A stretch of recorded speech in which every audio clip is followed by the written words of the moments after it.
हाय viewers, last video में हमने बात की थी कि आईटीआई कोर्स क्या है, इसे कैसे किया जाता है, कब किया जाता है, इस कोर्स की ड्यूरेशन क्या होती है, इसमें ट्रेड्स कौन कौन से मिलते हैं, जॉब के स्कोप क्या है। आज हम चर्चा करेंगे कि जो भी कैंडिडेट आईटीआई करना चाहते हैं तो सबसे पहले उन्हें आईटीआई का फॉर्म फिलअप करना पड़ेगा। अगर आप गवर्नमेंट आईटीआई से करना चाहते हैं तो आपको आईटीआई कैट जो एग्जाम होता है उसे क्वालिफाई करना होगा। तो आज हम बात करेंगे आईटीआई कैट जो एग्जाम होता है उसे क्रैक करने से पहले फॉर्म भरना होगा। तो वो फॉर्म हम कैसे फिलअप करेंगे, कौन कौन से डेटा हमें चाहिए, क्या क्या जानकारी हमें उसमें देनी होगी, कितने फी लगेंगे, आज हम उसके बारे में चर्चा करेंगे। तो आईटीआई कैट जो एग्जाम है उसे बीसीईसी कंडक्ट करवाती है। बीसीईसी के वेबसाइट पे आप जैसे ही जाएंगे आपको लेफ्ट साइड में आईटीआई कैट का एक लिंक मिल जाएगा। तो मैं आज बताऊंगी आप लोगों को कि कैसे 7 आसान स्टेप्स में आप इस फॉर्म को फिलअप कर सकते हैं। तो आइए शुरू करते हैं। सबसे पहले हम बीसीईसी के ऑफिशियल वेबसाइट पे जाएंगे। लेफ्ट साइड के कॉलम से हम आईटीआई कैट को ओपन करेंगे। उसमें आप चाहे तो कंप्लीट उसका डिटेल जो है वो दिया हुआ है, आप उसे डाउनलोड कर लें, एक बार पढ़ लें। अगर आपके पास समय नहीं है तो मैं आपको आसान 7 स्टेप्स में ये बता देती हूँ कि आपको कैसे फॉर्म फिलअप करना। जो हमारा सबसे पहला स्टेप होगा वो होगा रजिस्ट्रेशन का। तो रजिस्ट्रेशन करने के लिए आपको चाहिए एक मोबाइल नंबर और एक ईमेल आईडी। मोबाइल नंबर और ईमेल आईडी आप हमेशा ऐसा चूज करेंगे जो हमेशा एक्टिव हो, क्योंकि आपके फ्यूचर के सारे जो भी इंफॉर्मेशन होंगे आपके इसी ईमेल आईडी और फोन नंबर पे आएगा। तो जैसे ही आप अपना ईमेल आईडी और फोन नंबर देके रजिस्ट्रेशन कर लेंगे तो जो ईमेल आईडी आपने प्रोवाइड किया है वही ईमेल आईडी आपका यूजर आईडी हो जाएगा। अब आते हैं हम सेकंड स्टेप में। जैसे ही आपका रजिस्ट्रेशन हो गया आप उसे फिर लॉगिन करके दोबारा से आप लॉगिन करके सेकंड स्टेप में आते हैं। सेकंड स्टेप में आपको अपना पर्सनल डिटेल भरना है, जैसे आपका नाम, आपके पिता का नाम, आपके माता का नाम, आपका एड्रेस क्या है, ये सारा डिटेल जो है आप स्टेप 2 में भरेंगे। स्टेप 2 में भरने के बाद आप सेव करके फिर कंटिन्यू करेंगे। तो फिर हम आ जाएंगे स्टेप 3 में। स्टेप 3 में आपको आपका सिग्नेचर और फोटोग्राफ अपलोड करना होगा।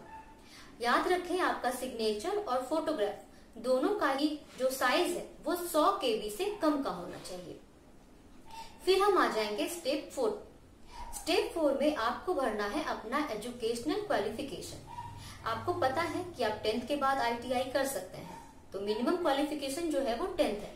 लेकिन कुछ स्टूडेंट ऐसे भी हैं जो ऑलरेडी इंटरमीडिएट भी कर चुके हैं, तो वो भी इस फॉर्म को भर सकते हैं। कुछ ऐसे भी स्टूडेंट हैं जो ग्रेजुएशन करने के बाद भी आईटीआई करते हैं।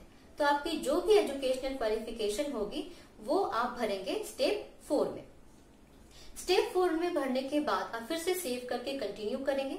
फिर आप आ जाएंगे स्टेप 5 में। स्टेप 5 में आपको प्रीव्यू करना है, मीन्स अब तक आपने जितने भी डिटेल भरे हैं वो सही है या नहीं, किसी का स्पेलिंग मिस्टेक तो नहीं है, कहीं कुछ डिटेल भरने में गलती तो नहीं हुई है। आप प्रीव्यू में आके उसे अच्छे से चेक कर सकते हैं। अगर सब कुछ सही है तो फिर से आप उसे सेव करके कंटिन्यू करेंगे। तो फिर हम आ जाएंगे स्टेप 6 में। स्टेप 6 है पेमेंट। पेमेंट आप ऑफलाइन भी कर सकते हैं और ऑनलाइन भी कर सकते हैं। तो जब अगर आप ऑफलाइन पेमेंट करेंगे उसके लिए आपको एक चालान डाउनलोड करना होगा। क्योंकि आप लोगों को पता है, मैं तो ये सजेस्ट करना चाहूंगी, क्योंकि लॉकडाउन चल रहा है, बैंक खुली हुई है, लेकिन क्योंकि भीड़ भाड़ वाले इलाके होते हैं तो मैं चाहूंगी कि आप कोशिश करें कि ऑनलाइन पेमेंट करने का ही। तो ऑनलाइन पेमेंट जो है आप एनईएफटी के द्वारा कर सकते हैं। तो ये तो हो गया हमारा स्टेप 6। स्टेप 6 जो होने के बाद पेमेंट भी आपका हो गया, तो हम आ जाएंगे अब स्टेप 7 में। स्टेप 7 में आपको पूरा भरा हुआ फॉर्म आपके सामने आ जाएगा। उस फॉर्म को डाउनलोड कर लें और उसकी एक हार्ड कॉपी अपने पास रख लें। हार्ड कॉपी आपको कहीं भेजनी नहीं है, लेकिन अपने फ्यूचर रेफरेंस के लिए, कोई भी डिटेल के लिए आप उसका एक प्रिंट आउट अपने पास रखें। तो देखा कैसे 7 आसान स्टेप्स में हमने आईटीआई कैट का फॉर्म भर लिया।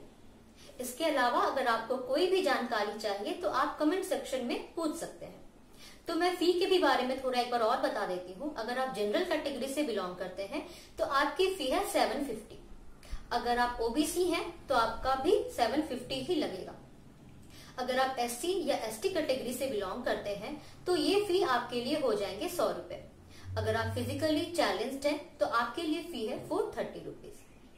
याद रखें, फॉर्म फिलअप का लास्ट डेट 26 अप्रैल है और ऑनलाइन पेमेंट करने की लास्ट डेट 28 अप्रैल है। और अगर आप ऑफलाइन पेमेंट करना चाहते हैं तो उसकी लास्ट डेट 27 अप्रैल तक ही है। ठीक है, तो इसके अलावा अगर आपको कोई भी क्वेरी है, कोई भी क्वेश्चन है, अगर आपको इसमें कुछ समझ नहीं आया तो आप कमेंट सेक्शन में कमेंट करके पूछ सकते हैं। तब तक के लिए स्टे सेफ।